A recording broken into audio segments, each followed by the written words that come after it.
So good morning, everyone. Really happy to be here with all of you to explain the new material that we're introducing for our printers multi-jet fusion series.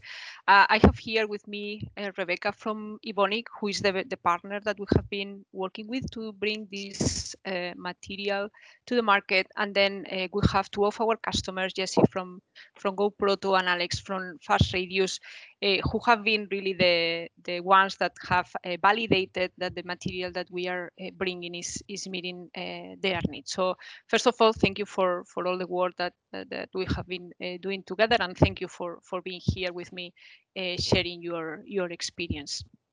This has been a year where all of us have learned many new things, and how to work more effectively in this virtual environment has been one of them. We really miss the opportunity to be face to face with all of you. I remember last year we were with Jesse in Fornex, and we were discussing how can we bring more applications, more opportunities, more customers, and help you grow your business, which are the type of things your customers were asking. And we were very early discussing, because at that point we were really starting the development with Ebonic. We have some parts that we were sharing, and I remember you were like super enthusiastic. Yeah, we need to go for it. We need to try, and you were really pushing us to test as soon as possible. So I really appreciate how brave you were on really taking this material when it was in a very early stage, and then developing it through the COVID, which has not been easy by any means. And then as part of the development, we always try to have several customers testing the material, because each of you are doing different things.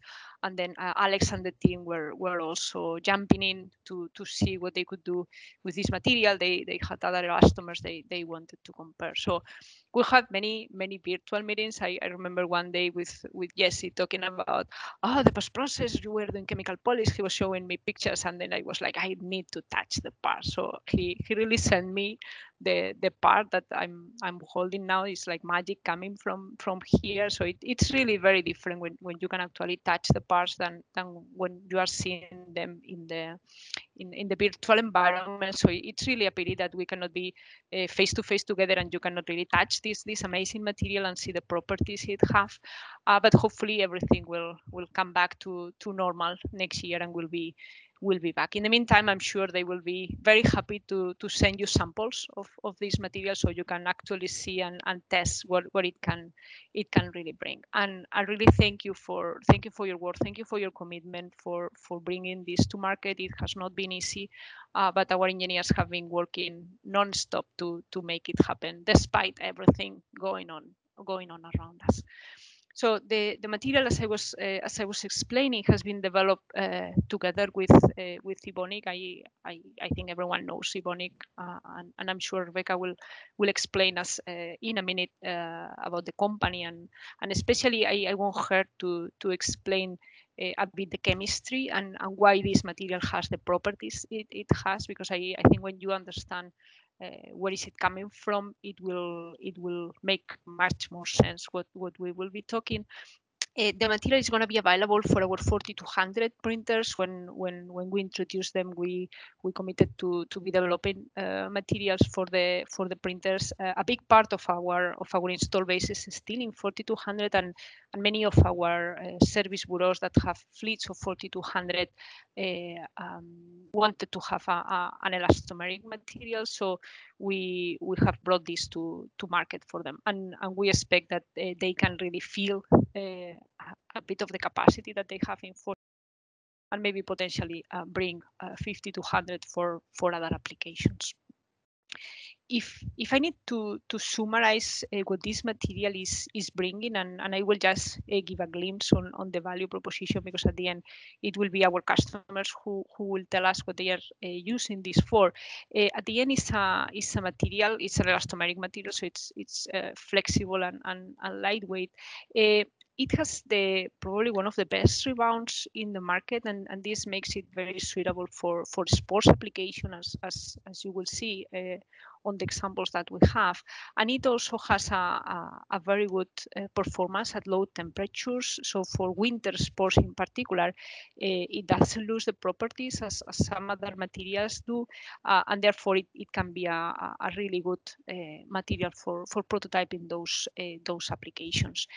Also, the material is a polyamide 12 based, as Rebecca will explain us in a minute, and this is giving a lot of par uniformity, a lot of core consistency, detail, and it works very very well with the chemical polish. So when I was really reviewing this part, the chemical polish really makes it a super nice final look.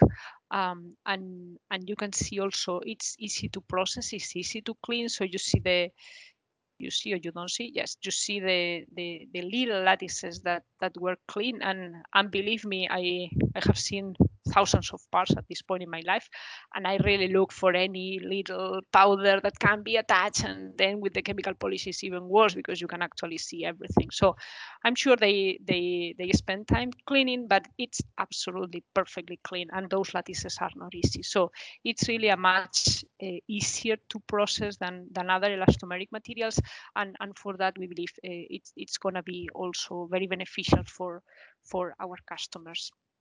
This flexible polyamide will be used in many industries, in many applications. We are seeing industrial sports equipment and automotive, the ones that have been more used by the customers of our customers. So in this case, we have also taken a different approach, and we have given the material to parts provider who have been actually validating the material with more customers. So we have been able to validate with many more customers than what maybe we could have done by giving the material to individual customers. And then this has helped us understand first where there is more interest for the material, and second where is the relative performance of the material in those applications. And here you can see I will not get into detail. You can read which are the applications and which are the key reasons on why those applications. But again, I want to let our customers explain their experience, and with that maybe let me introduce Rebecca now. She's the business development manager for additive manufacturing in Evonik, and she will really get now into the details of the chemistry and why this material behaves like that. So thank you, Rebecca, for being with us today. Thank you very much. Also wish we were together. I vividly remember 2 Formnext ago when I first received the first chemically polished parts of the TPA, and went to some of the HPT members and said, I think we may have something special here. And then vividly remember the first time I showed Jesse, and he said, yes, I think this is definitely something very different. And last year we were all trying to figure out how do we bring this to market. So it's really been a great journey, and thank you for that. So again, excited to be here with you. Radius. I know you say a lot of people know us, but now that we're kind of stepping into a different realm, having more conversations with end users, since we are more B2B, I'd like to start with a very brief background of Evonik for those that don't know us, or perhaps follow Borussia Dortmund and wonder what the the magenta E on the jerseys means. So Evonik, we are one of the world's leading specialty chemical companies. We're based in Essen, Germany. Our annual turnover is about 13 billion euro, and we're active in over 100 countries. We have over 32,000 employees, just to give you an idea of scope and scale.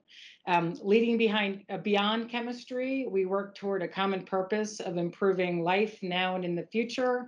That's our new mission. So we are made up of 4 different segments. Specialty additives, where a small input has big effects. We have nutrition and care, and that group revolves around the health and quality of life. performance materials, where we have classical technologies that we work to continuously improve, and then smart materials, where I come from. And we are proud to offer high performance materials that pave the way to greater resource efficiency and sustainability. We have a variety of products, from specialty composites and membranes to high-end lightweight foams, and more importantly, ready-to-use materials into additive manufacturing. What a lot of people don't know is that we have been setting quality standards for 20 years, leading development and manufacturing of customized polymer powders and additives into 3D printing. So we're now looking forward to demonstrating our capabilities by working with these end partners through this new specialty elastomer. So I mentioned we operate as a global company, and our 3D printing network is no different. We have facilities in the US serving the Americas, Germany serving primarily Europe, and China and Singapore servicing Asia Pacific. But each facility has two focuses. One is to develop new core technologies that we share globally, and then the other is building up local application support. So we're all global companies, and we just want to emphasize that we're here, as well as HP globally, to help support this product. So finally, to talk about the chemistry, it's TPA, a thermoplastic amide, and this particular material is a block copolymer that's consisting of a polyamide hard block, in this case PA12, and polyether as a soft block. So the PA12 contributes to the high chemical and abrasion resistance, as well as low density, and the polyether contributes to the flexibility and the high impact strength at cold temperatures.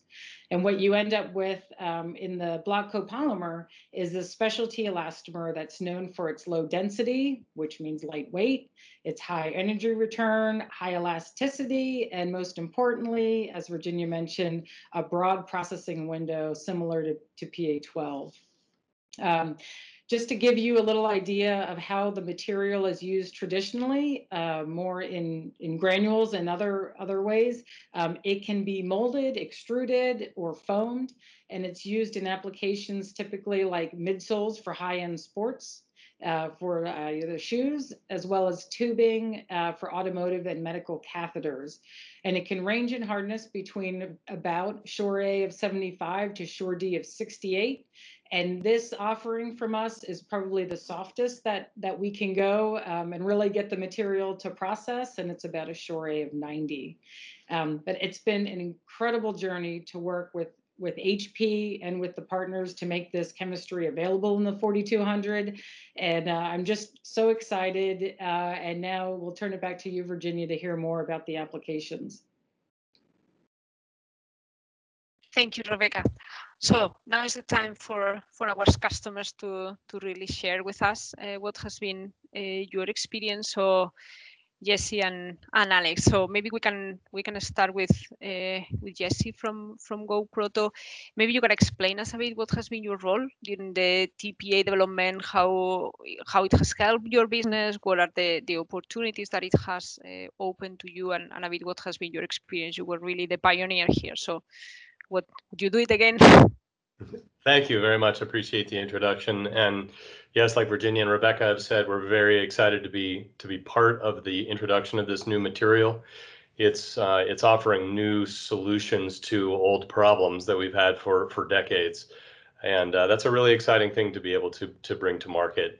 Just a similar, just quick background. GoProto is a US-based rapid manufacturing company. We produce prototype through production plastic and metal parts, both with 3D printing as well as conventional machining and sheet metal and rapid injection tooling. So we come at this with an approach toward our customers of really helping them with their complete bill of materials for mechanical parts.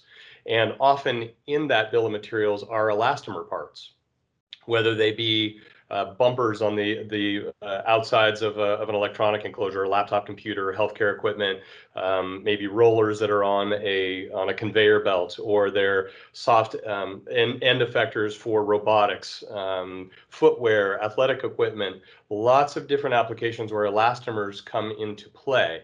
And to this point in our history, I've been in this industry since the mid 90s. And really what we've been able to offer is 3D printing with materials from the selective laser sintering technology.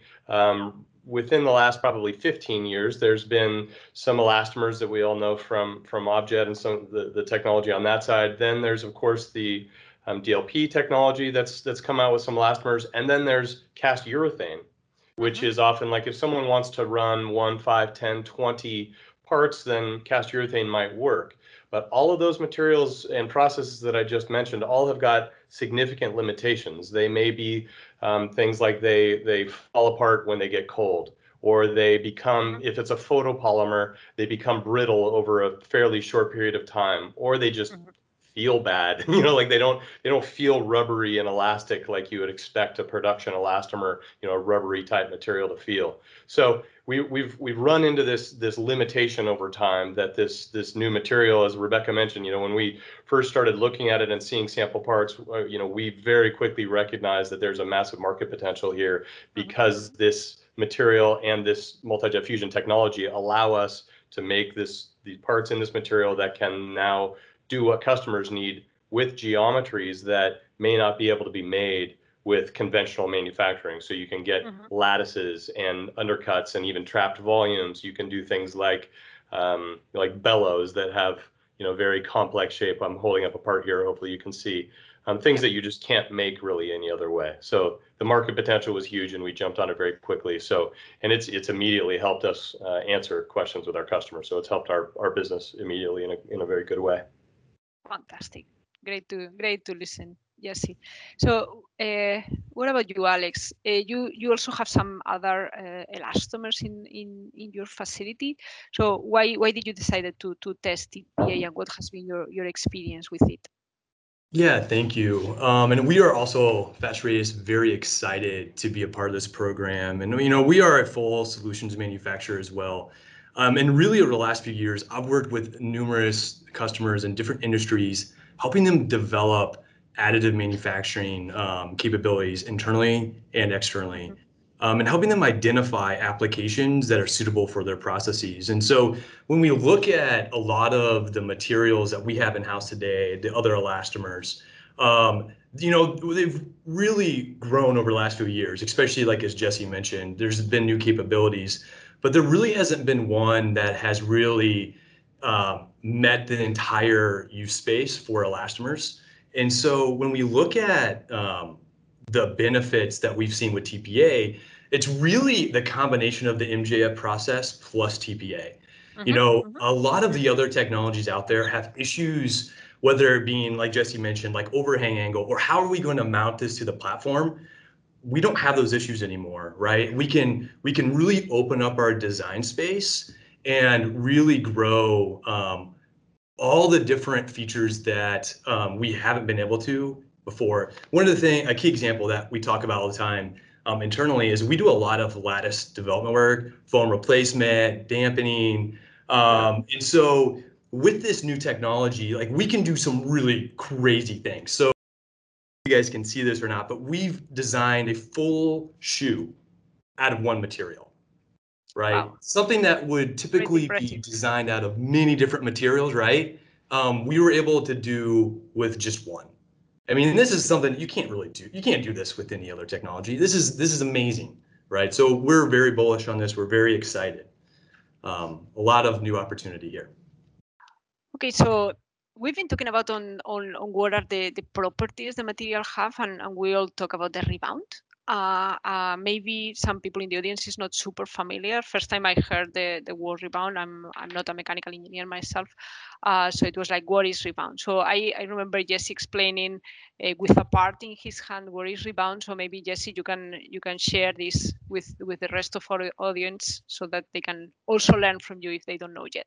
You bet. Thank you, Virginia. I appreciate the question. So that is kind of one of the major downfalls. One of the big questions about materials that are available for prototype is this thing of rebound or energy return. And what that means is when the part is deformed or deflected, how readily does it snap back into shape? How much energy does it return? So Alex showed dropping of a ball. I've got some parts here that show, yeah, so it's rebound. We're talking about athletic footwear. We're talking about the ability for parts to say stretch out around a component and then snap back into place rather than stretch out in shape and then just stay there, like, so it doesn't fit well. So I've got a couple of parts here that kind of exemplify this. And this, I'll try to hold up to the camera to show, it's just a very thin walled lattice part that's just a cube.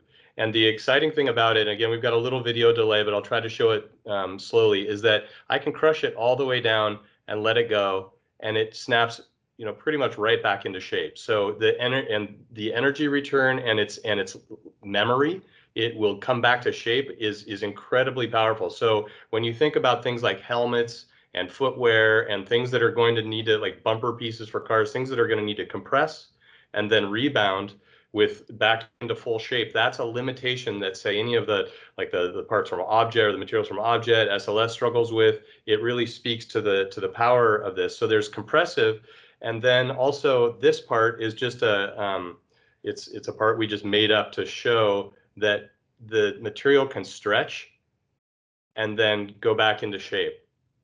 And I can pull on this.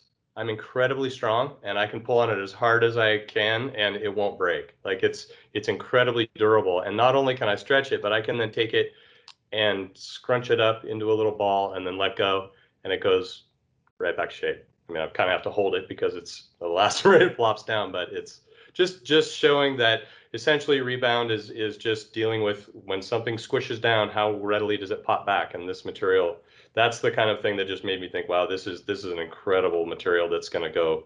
It has lots of applications all over the place. So hopefully that explains that, Virginia. Fantastic. Jesse, now you can explain that.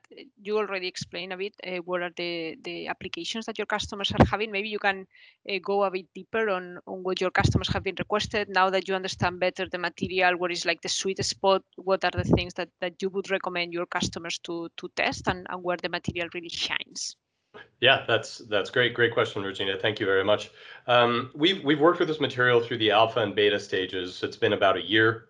We've been running it and really experimenting with it, and we have found some cases where it works really well, and then some that it isn't an ideal fit. So it's important to kind of know, when the tool might be used. First things to consider are that it's a 3D printing technology, so it's layer based. The material smooth it's a matte gray, kind of like the part that Alex showed and the part that I showed earlier. It's kind of a matte gray, a little bit of a grainy looking finish. So the first thing that is important to know is that if you're looking for a class A cosmetic surface, this is probably not the best fit. So we've tended to look at things that are a little bit, let's call it, quote unquote, under the hood, like in a car. They're going to be behind the door. They're going to be things that are functional as the first kind of step. So a good application was one made for a large trucking company that has been struggling for years on how to make prototype versions of their HVAC ducting.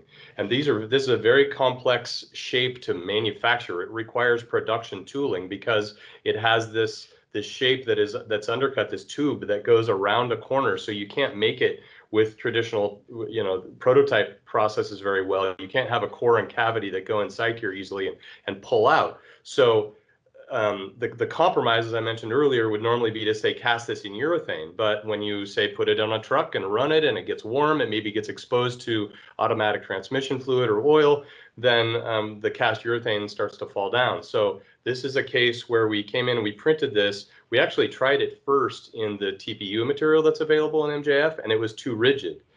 These fit on male lures on either end of this part that I'm holding up here.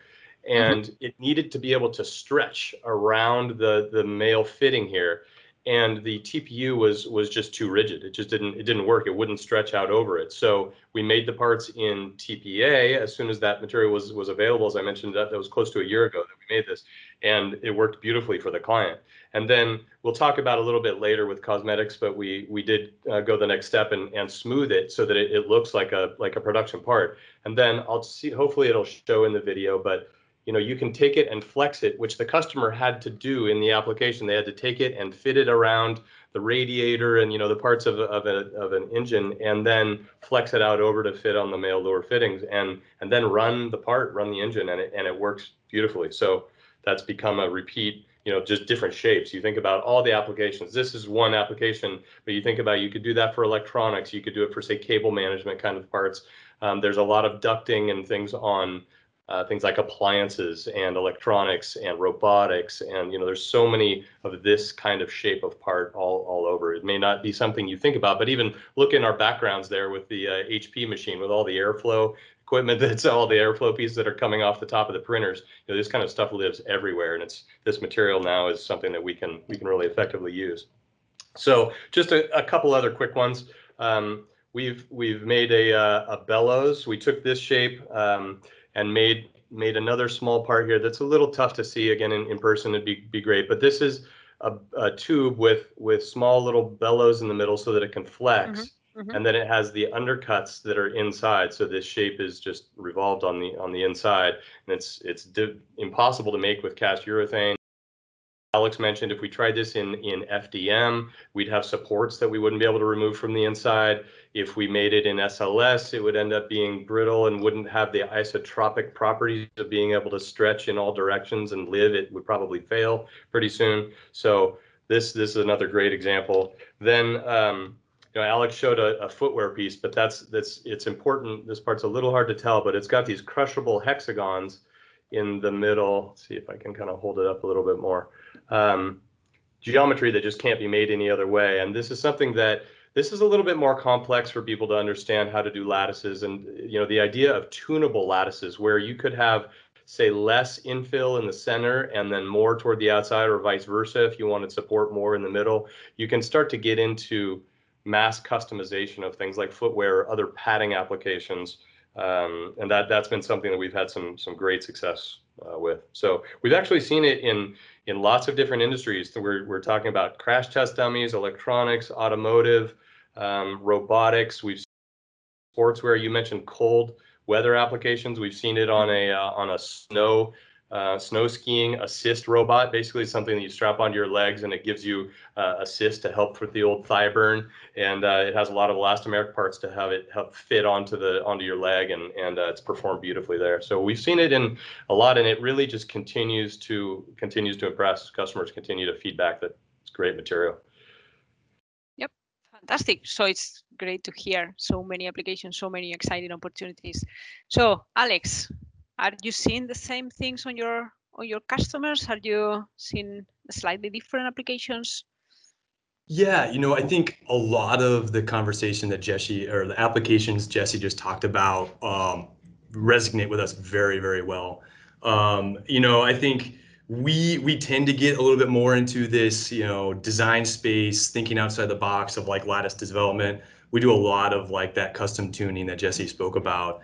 And so we've really seen, I think the common industries, automotive, agricultural, again, has a lot of bellows and a lot of different air ducting pieces at a lower volume. Makes a lot of sense. But I also think, the sports industry can see a huge uptake, especially in the functional prototypes. Like Jesse mentioned earlier, the surface finish just off the machine isn't perfect for like an A surface type part. But for functional prototypes, it doesn't need to be. And you can get a lot of really, really valuable learnings from getting these products out into market and to your beta users, and to see like what they think, what they like, what they don't like. Functional prototypes is a huge opportunity space for this material. And I think, just in the sports industry in general, I think any cold weather, application is really, really powerful. We were working with a very large sports equipment manufacturer before, and that was one of the biggest issues we found, was that there's just not that many opportunities, or not that many materials rather, that can handle cold weather environments. A lot of the material becomes very brittle in those environments, and it just doesn't work. And so, a lot of companies want to like expand and get into additive manufacturing and grow their product portfolios to include this manufacturing process. This material really enables that. Some other like really cool things, like I talked about, like this shoe. I mean, you can really start to get out there and get into thinking about, how do we incorporate new design features like mesh and weave? This is something, I'll try to show this so you guys can see it, but like we've literally created a weave pattern. You know, like this is something that you can't do again on any other technology, and it can really enable a lot of really cool applications. Another thing is that Rebecca mentioned earlier is the high rebound. You know, like this ball has an incredible rebound percentage, and we think that there's a lot of opportunity there in this space too. So I think those are like some of the main areas, but like Jesse mentioned, I think it's growing every single day. A lot of really cool capabilities out there. Wow, it's so exciting to hear you. Now we should keep the conversation. Now we should go and take something together or have dinner, and then we can go with much more detail into all those stories. Is really great to hear. So anything else? Anything else that you would like to add? Because I don't think we will have much more time to get questions. As you know, we will be connected in the Fornex platform.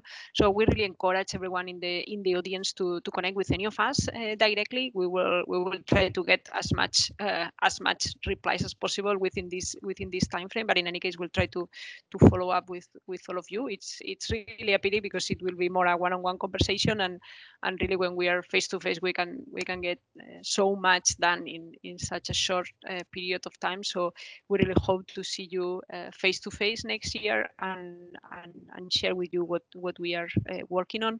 Any final closing thoughts? I just want to really thank you for being great partners, being great customers. Really miss you. Really miss to visit you, to talk to you face to face, to touch the parts together, to see this little thing here. What are we gonna do with it?